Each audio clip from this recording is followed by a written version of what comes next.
آپ نوٹ کیجئے، number 1 ethnic cleansing of Palestinians in Israel. Number 2 demolition of the Aska box and the Qubbat al-Sakhra. Number 3 امریکہ کو ultimatum, تم اب اپنے ٹانگ درمیان میں مت اڑاؤ،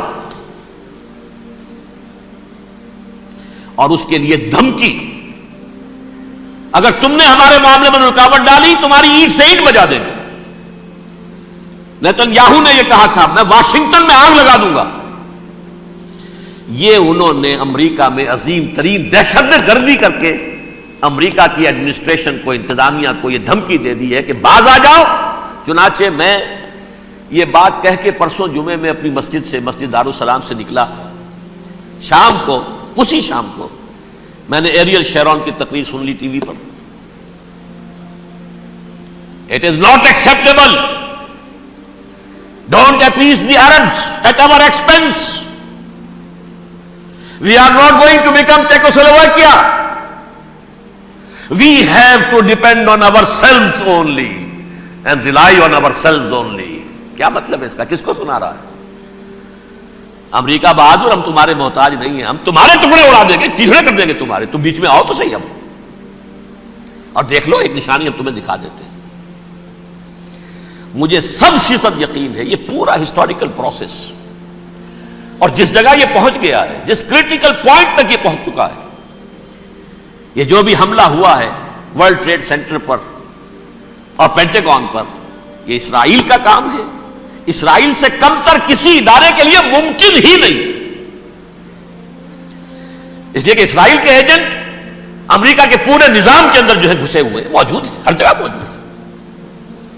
جیسے سرطان کا پھوڑا ہوتا ہے پورے جسم میں وہ اپنی جڑیں جما لیتا ہے، ایسا ہے وہ. پوری ایڈمنسٹریشن، پوری اکانومی، تمام ذرائع ابلاغ، پرنٹڈ میٹر ہو یا یہ کہ الیکٹرانک میڈیا، سب ان کے قبضے میں. ڈیفنس کا سارا معاملہ ان کے قبضے میں ہے. کوئی اور طاقت یہ کر ہی نہیں سکتی. امریکہ، اس کے سیکیورٹی کے معاملات تہ در تہ، دائرہ اندر دائرہ، اس دائرے تک 100 میل تک کوئی جہاز آ جائے گا اگر کہیں جو کہ ان آئیڈینٹیفائی ہو تو یہ ہو جائے گا، کوئی اس سے آگے آگے تو یہ ہو جائے گا، اس سے آگے، اور وہ آ رہا ہے، چلا آ رہا ہے. پینٹاگون پر آ گیا ہے اور 1 گھنٹے بعد آیا ہے. پہلی سٹرائک جو ہوئی ہے ورلڈ ٹریڈ سینٹر، اس کے 1 گھنٹے کے بعد پینٹاگون پر آ گیا. پینٹاگون وہ تو یوں سمجھیے ان کی مملکت کا حساس ترین دفاع کا مرکز، اور اس کا 1/3 حصہ جلا کے راکھ کر دیا. انہوں نے یہ دھمکی دی ہے، لیکن اس سے ان کے پیش نظر مقاصد کیا تھے؟ 3. اس دہشت گردی کے 3 مقاصد. فوراً اس کا رخ موڑ دینا اسامہ اور اس کی القاعدہ کی طرف. امریکہ غصے میں لال بھبوکا ہو کر فوراً اقدام کرے، اور ایک طرف تو اسامہ اور ان کے ساتھ طالبان کا ٹنٹا مکا دے، اور دوسری طرف چونکہ پاکستان الائی ہے اور پاکستان کے عوام جو ہیں وہ طالبان کے ہمدرد ہیں، وہ اگر اٹھے تو ان کا بھی بیڑا گرک. ایک تیر سے 2 شکار تو ادھر ہو جائیں، جو مستقبل میں انہیں خطرہ ہے. 1967 کی جنگ کے بعد جبکہ انہوں نے فتح کا جشن منایا تھا یہودیوں نے، تو انہوں نے پیرس میں جو ایک جشن منایا ہے، وہاں بن گوریون کی تقریر یہ تھی، ہمیں کسی عرب ملک سے کوئی خطرہ نہیں، کوئی اندیشہ نہیں، ہمیں اندیشہ اگر ہے تو صرف پاکستان سے. یہ ہے وہ بات جو میں نے کہی تھی. نکتہ کیا ہے؟ یہ سائملٹینیسلی کیوں وجود میں آئے ہیں یہ 2 ملک؟ مشیت ایس ڈی میں پاکستان کا رول یہ ہے. حدیث میں آتا ہے ما انزل اللہ من دائن الا انزل لہ دوان، اللہ نے کوئی بیماری ایسی نہیں اتاری اس کا کہ توڑ اور دوا پیدا نہ کی. اسرائیل کا توڑ پہلے پیدا کیا. جیسے بچے کی ولادت بعد میں ہوتی ہے، ماں کی چھاتیوں میں دودھ پہلے پیدا ہو جاتا ہے. یہ اللہ کی فطرت ہے، اللہ کا طریقہ ہے. خطرہ انہیں ہے تو ہم سے ہے. اگر کوئی خطر مجھ کو تو اس امت سے ہے، اس کی خاکستر میں ہے اب تک شرار آرزو.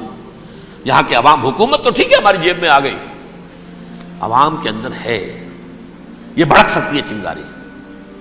یہی وجہ ہے بار بار ان کا کہ ہم زیادہ دباؤ نہیں ڈالنا چاہتے پاکستان پر. ہمارا بہت بڑا الہی ہے, ہم بہت پیسے بھی دے دیں گے, یہ بھی کر دیں گے, وہ بھی کر دیں گے, لیکن ہم زیادہ دباؤ نہیں ڈالنا چاہتے, ڈیسٹیبلائز نہ ہو جائے, یہاں کے عوام کہیں کھڑے نہ ہو جائیں. جہاں اس کا خطرہ ہے کہ پرویز مشرف کی حکومت ختم ہو جائے, وہاں اس کا بھی خطرہ ہے کہ پاکستان ختم ہو جائے. ڈیسٹیبلائز ہونے کا مطلب کیا ہے؟ بھارت کو واک اوور دے سکتے, جاؤ گھس جاؤ تم, پولیس ایکشن کرو, یہاں اب امن نہیں رہا ہے, ہم امن قائم کرنے آ جائیں, یا یونائٹڈ نیشنز کی فوجیں کیفور آ جائے یہاں پر امن قائم کرنے کے لیے, اور ہماری جو ایٹمی صلاحیت ہے وہ تو ویسے ہی برباد ہو جائے. ایک چیز تو ان کے پیش نظر یہ تھی, اس میں تو اللہ تعالیٰ نے کچھ تھوڑی سی عافیت پیدا کر دی ہے.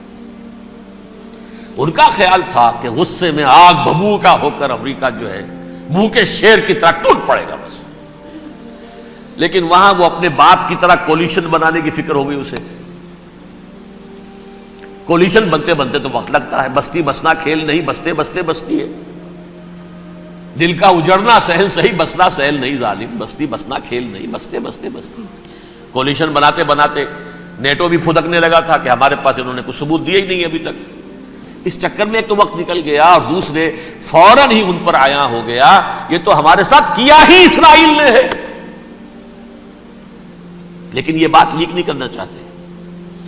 میں نے خود سنا اور بھی بہت لوگوں سے کہا کہ یہ باقاعدہ اسٹیٹ ڈپارٹمنٹ کی طرف سے ٹی وی پر, سی این این پر, بی بی سی پر یہ اعلان آیا کہ یہ جو انویسٹیگیشنز ہو رہی ہیں اس حادثے کی تحقیقات کی, اس کی معلومات لیک کیوں ہو رہی ہیں, لیک نہیں ہونی چاہیے. کیوں؟ اسامہ کے خلاف اگر کوئی ثبوت ہے لیک ہو جائے 1000 مرتبہ, کس کو کوئی نقصان ہے؟ یہ کون سا تھا, کون سا لیکیج ہے جسے روکنا مقصود ہے؟ وہ تو ہمارا متمنا ہے, ہمارا بیٹا ہے, وہ کر رہا ہے. اس گھر کو آگ لگ گئی گھر کے چراغ سے, but they have given a message to the United States of America, ہمارے راستے میں اب مت آنا, ہم پر دباؤ نہ ڈالنا, don't appease the Arabs at our expense. یہ الفاظ ہیں شیرون کے. ان کی خوشامد, ان کو خوش کرنا, ان کو پسند کرنا, ان کو راضی کرنا ہماری کوشش پر.